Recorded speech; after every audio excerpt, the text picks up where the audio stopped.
Hello student, today we are going to start our Hindi subject in standard 5th.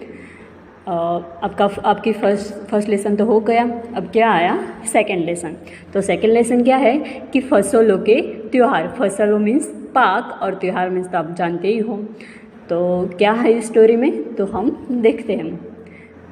तो सारा दिन बोलसी के आगे बैठकर हाथ तापते हुए गुजर जाते हैं। कहा तो खिचड़ी के समय धूप में गर्माहट की शुरुआत होनी चाहिए और यहाँ हम सूरज के इंतज़ार में आस लगाए बैठे हुए हैं। पूरे 10 दिन हो गए सूरज लापता है। आज सुबह तो रजाई से निकलने की हिम्मत नहीं हो रही थी। क्या होता है तो कि सारा दिन बोरसी के आगे बैठकर तापते हुए, बोरसी मतलब जो सगड़ी होती है वो हम उसके सामने बैठते हुए तापते हैं। और क्या होता है कि पूरा दिन जो सूरज है वो 10 दिन से लापता, मतलब वो दिखता ही नहीं है। और सुबह में क्या होता है कि रजाई से निकलने की हिम्मत ही नहीं होती है। आपको पता है कि जब ठंडी होती है तो क्या होता है कि हमें सुबह सुबह अच्छी नींद आती है और हमें उठना भी अच्छा नहीं लगता है। मम्मी जब उठाती है तब हम बोलते हैं कि 5 मिनट कर हम सोए रहते हैं। तो इसमें भी कुछ ऐसा ही है। तो बाहर देखने से तो समय का अंदाज बिल्कुल नहीं हो रहा है, लेकिन घर में हो रही चहल पहल अब पता चल रही है। रह कर कानों में कभी चांपाकल के चलने और पानी के गिरने की आवाज़ तो कभी किसी के हाँक लगाने की आवाज़ आ रही थी। जा भाग देख केरा के पत्ता आयल की ना। तो क्या था कि आज ई लोग के उठे के नईखे का, आज ई लोग के उठे के नईके का बोल जल्दी तैयार हो खस, अब तो उठने में ही भलाई है। तो क्या होता है कि सुबह सुबह में हमें पता है कि जब ठंडी होती है तो कुछ समय का पता नहीं चलता है। और पर घर में सब उठ जाते हैं जल्दी। मम्मी पापा जब उठ जाते हैं तो घर में चहल पहल शुरू हो जाती है और तब आपको पता चलता है कि अब मुझे उठना चाहिए। और इच्छा तो नहीं हो रही है उठने की, पर फिर भी उठना पड़ता है हमें। तो ना धोकर हम सभी एक कमरे में इकट्ठा हुआ मतलब जब हम एक सोए थे ऐसा नहीं, पर जब हम सारे फैमिली के जो सभ्य है वो सब साथ में है इकट्ठा, मतलब साथ में रहना। दादा और चाचा ने क्या सफ़ेद चकाचक मांड लगी धोती और कुर्ता पहना हुआ था। खिचड़ी में ऐसा ठाड़ हम पहली कब्बो ना देखी नी, सारा दे कनकना देता। पापा ने कहा शायद आज धोती में उन्हें ठंड कुछ ज़्यादा लग रही है। तो क्या होता है कि नहा धोकर सब इकट्ठे हो गए और जो चाचा और दादा था उन्हें क्या पहना था, एक चकाचक सफ़ेद वाली धोती और जब्बा। और जो उनके पापा थे वो कह रहे थे कि आज मुझे इस धोती में कुछ ज़्यादा ठंडी लग रही है। सामने मचिया पर खादी की सफ़ेद साड़ी पहनी हुई दादी बैठी थी। मचिया मतलब खाटला। किसकी साड़ी पहनी थी उन्होंने, तो खादी की। आज दादी ने अपने बाल धोए हैं, जग सफ़ेद सेमल की रुई जेल हल्के फुल्के बाल। गौर से देखने पर भी एक काला बाल नज़र नहीं आता था, क्योंकि आपको पता है कि जब बूढ़े हो जाते हैं तो सिर पे जो बाल होता है वो वाइट हो जाता है। तो उनके जो दादी थी, लेखक की जो दादी थी, उनका भी सारे बाल वाइट हो गए थे। और दादी ने जो बाल थे वो धोए थे और उन बालों में एक भी बाल काला नहीं दिख रहा था, सारे बाल सफ़ेद हो गए थे। बिल्कुल धुली धुली सी लग रही है दादी। उनके सामने केले के कुछ पत्ते कतार में रखे हैं और जिस पर तिल, मीठा गुड़, चावल आदि के छोटे छोटे ढेर पड़े हुए हैं। क्या है तो उनके सामने क्या रखा है, केले के कुछ पत्ते कतार में रखे हैं और उस पर क्या रखा है, तिल मतलब तल, मीठा मतलब गुड़, आपको बताया कि गुड़, चावल आदि एक छोटे छोटे ढेर मतलब उन्होंने छोटे छोटे ढेर में रखा था। हमें बारी बारी से उन सभी चीज़ों के छूने और प्रणाम करने के लिए कहा गया। बारी बारी मतलब थोड़ी थोड़ी बार वो दादी थी वो बोलते थे कि आप उसे प्रणाम करो।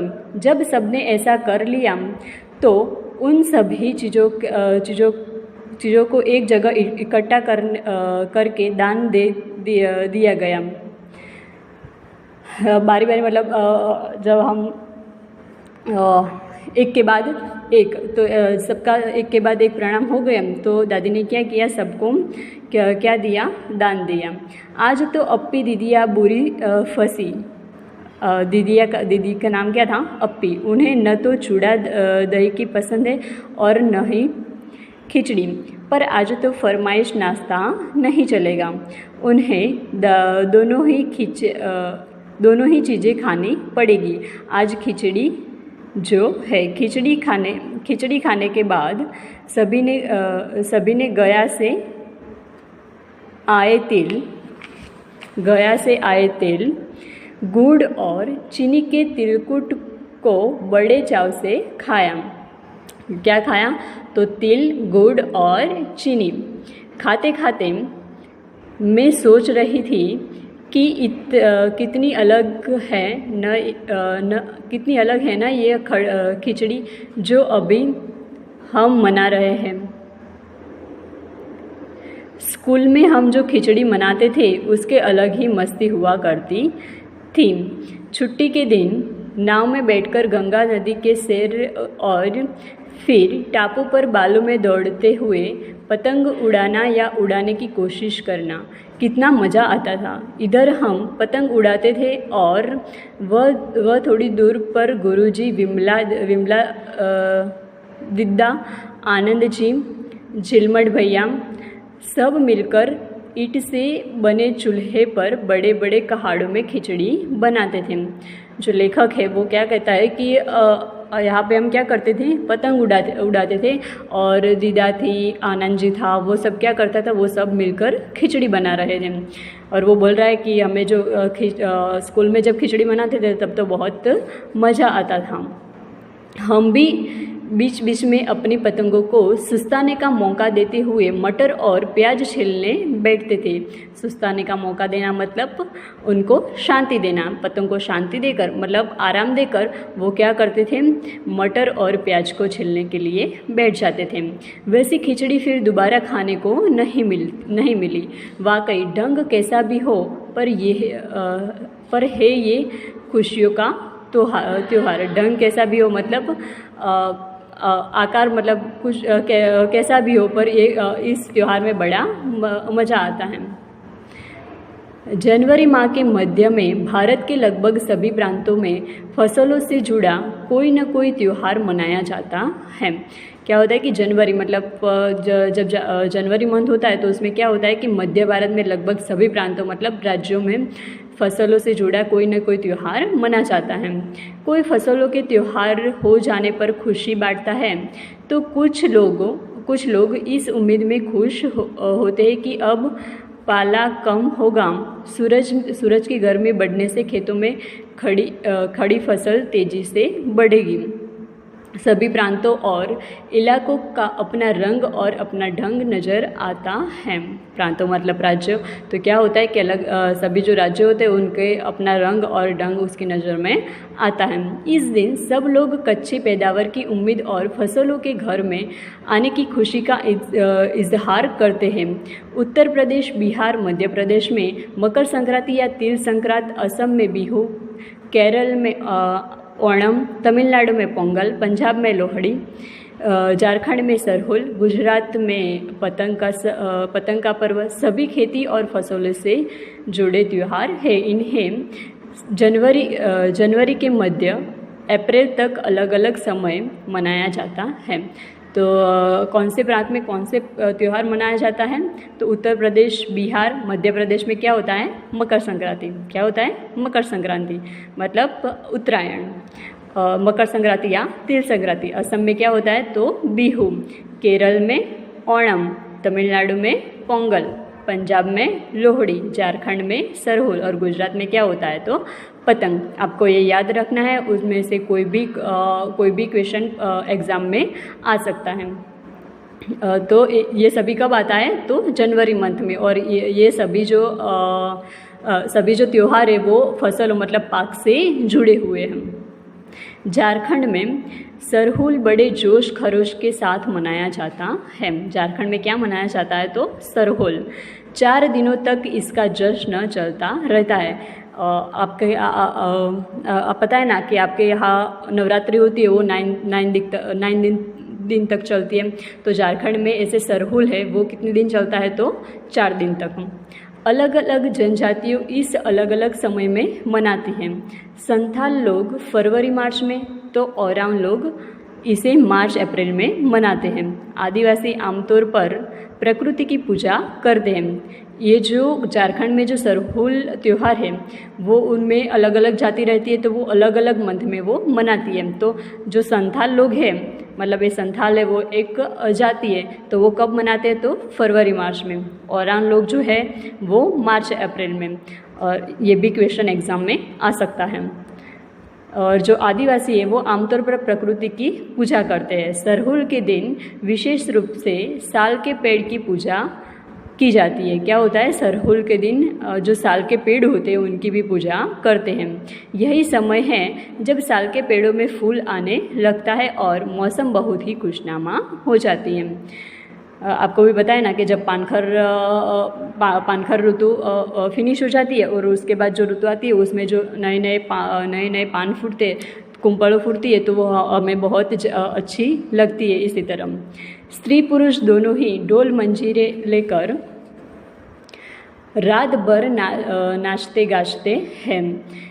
चारों ओर फैली हुई छोटी छोटी घाटियाँ, लंबे लंबे साल के वृक्ष का जंगल और वही आसपास बसे छोटे छोटे गांव लिपे पुते करीने से बुहारे और सजाए गए अपने घरों के सामने लोग एक पंक्ति में कमर में बाहें डालकर नृत्य करते हैं। कैसे नृत्य करते हैं तो जो स्त्री पुरुष बाल बच्चे सभी नृत्य करते हैं। तो कैसे करते हैं तो लिते पुते करने से बुहारे और सजाए गए अपने घरों के सामने लोग एक पंक्ति में कमर में बाहें डालकर, कैसे करते हैं कमर में बाहें डालकर, मतलब एक दूसरे के हाथ में बाहें डालकर वो क्या करते हैं, नृत्य करते हैं। आप यहाँ पे देख रहे हो। अगले दिन वे नृत्य करते हुए घर घर जाते हैं। दूसरे दिन क्या करते हैं, वो नृत्य करते ही एक दूसरे के घर जाते हैं और फूलों के पौधे लगाते हैं। घर घर से चंदा मांगने की भी प्रथा है। घर जाकर वो क्या करते हैं, सभी के घर फूलों के पौधे लगाते हैं और घर घर चंदा मांगने की प्रथा उनमें प्रचलित है। पर चंदे के मालूम है क्या मांगते हैं, चंदे में क्या मांगता होगा तो मुर्गा, चावल और मिश्री। क्या मांगते हैं, मुर्गा, चावल और मिश्री। फिर चलता है खाने पीने और खेलों का दौरा। क्या होता है उसके बाद खाने पीने और खेल, मतलब खेलते सब साथ में। तीसरे दिन जाकर पूजा होती है, जिसके बाद लोग अपने कानों में सरई का फूल पहनते हैं। तीसरे दिन क्या होता है तो पूजा होती है। दूसरे दिन क्या होता है, वो लोग डांस करते हैं और एक दूसरे के घर जाकर फूल के पौधे लगाते हैं और चंदे मांगते हैं। चंदे में क्या क्या मांगते हैं तो मुर्गा, चावल और मिश्री। ये भी क्वेश्चन आपके एग्ज़ाम में आ सकता है। और तीसरे दिन वो क्या करते हैं, पूजा करते हैं। क्या करते हैं तो पूजा करते हैं। इसी दिन से वसंत ऋतु की शुरुआत हो जाती है। धान की भी पूजा होती है। पूजा किया हुआ आशीर्वादी धान अगली फसल में बोया जाता है। अगली फसल में बोना मतलब जब हम खेत में पाक उगाते हैं तब वो क्या करते हैं, बोया करते हैं उनको। तमिलनाडु में मकर संक्रांति या फसलों से जुड़ा त्यौहार पोंगल के रूप में मनाया जाता है। क्या होता है, तमिलनाडु में मकर संक्रांति या फसलों का त्यौहार पोंगल के रूप में मनाया जाता है। किस रूप में तो पोंगल के रूप में। इस दिन खरीफ की फसलें चावल अरहर आदि कटकर घरों में पહોंचाती है। खरीफ की फसल मतलब जो શિયાળામાં જે પાક થાય એને શું કહેવાય? खरीफ पाक। तो खरीफ पाक में क्या क्या आता है? तो चावल अरहर वो सब कट कर क्या करते हैं, वो घर में पहुंचा देते हैं। लोग नए धान कूटकर चावल निकालते हैं। हर घर में मिट्टी का नया मटका लाया जाता है जिसमें नए चावल दूध और गुड़ डालकर उसे पकाने के लिए धूप में रखते हैं। हल्दी शुभ मानी जाती है, इसीलिए साबुत हल्दी को मटके के मुंह के चारे और बांध देते हैं। क्या होता है? हल्दी शुभ मानी जाती है। आपको पता है ना कि कुछ भी हम अच्छा काम करते हैं तो हल्दी होती ही है, तो वो शुभ मानी जाती है, इसलिए मटके के मुंह चारों ओर बांध देते हैं। यह मटका दिन के 10:30-12 बजे तक धूप में रखा जाता है। जैसे ही धूप में उफान आता है और दूध चावल मटके से बाहर गिरने लगता है, पोंगला पोंगल पोंगला पोंगल, खिचड़ी में उफान आ गया के स्वर सुनाई देता है। तो क्या होता है कि जब दूध आपको पता है कि जब हम दूध गैस पे रखते हैं तो उसमें भी उबराहट आती है, वैसे जब ताप में रखते हैं तो इसमें भी उबराहट आती है, और जब दूध बाहर निकलना लगता है मटके से तो जो सारे लोग होते हैं वो बोलते हैं, क्या बोलते हैं? तो पोंगला पोंगल पोंगला पोंगल, खिचड़ी में से उफान आने लगा। उफान आना मतलब उबरा आना। उसके बाद क्या होता है? तो दूसरी ओर गुजरात में पतंगों के बिना तो मकर संक्रांति का जश्न अधूरा ही माना जाता है। इस दिन आसमान की ओर यदि नज़र उठाए तो शायद हर आकार और रूप रंग की पतंग आकाश में लहराती हुई मिलती है। क्या होता है? आपको पता है ना कि जब उत्तरायण मकर संक्रांति आती है तो आप कितने खुश हो जाते हैं, और पूरे दिन छत पे आप पतंग को उड़ाते रहते हो, तो आकाश में क्या हो जाता है? रंग रंग की पतंग और अलग अलग आकार की पतंग हमें दिखाई देती है। प्रत्येक गुजराती चाहे वह किसी भी धर्म जाति या आयु का हो, पतंग उड़ाता है। इसमें कोई पतंग उड़ाने में कोई धर्म या जाति कुछ बोध रूप नहीं है, वो सब पतंग उड़ाते हैं। हजारों लाखों पतंगों से सूर्य भी ढंक जाता है, और इतनी पतंग उड़ती है कि सूर्य भी हमें दिखाई नहीं देता है। तो कुमाऊं में मकर संक्रांति को दुधिया भी कहता है। क्या कहता है कुमाऊं में मकर संक्रांति को दुधितिया। ये क्वेश्चन भी आपके एग्ज़ाम में आ सकता है। कुमाऊं में मकर संक्रांति को क्या बोलते हैं? तो दुधितिया। इस दिन आटे और गुड़ को गूंदकर पकवान बनाते हैं। आटे और गुड़ को गूंदकर मतलब उसको पकवान बनाते हैं। इन पकवानों को तरह तरह के आकार दिए जाते हैं, जैसे डमरू, तलवार, दाड़िम का फूल आदि। पकवान को तलने के बाद एक माला में पिरोया जाता है। जैसे सारे डमरू, तलवार, दाड़िम जैसा पकवान बनाते हैं और उसको क्या करते हैं? एक माला में पिरोया जाता है। माला के बीच में संतरा और गन्ने की गंडेरी पिरोई जाती है। उसके बीच में क्या होता है? संतरा और गन्ने की गंडेरी। यह काम बच्चे बहुत रुचि और उत्साह के साथ करते हैं। सुबह बच्चों का माला दी जाती है। बहुत ठंड के कारण पक्षी पहाड़ों से चल जाते हैं।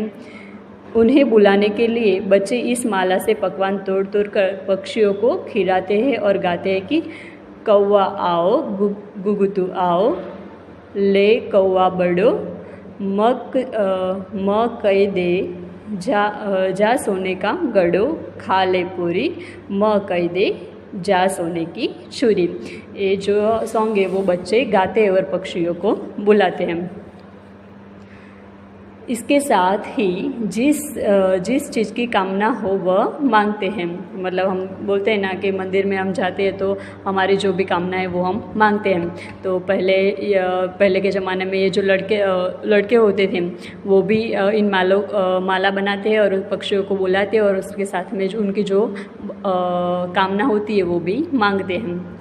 तो है ना कि कितनी अलग अलग अंदाज मकर संक्रांति को मनाने के।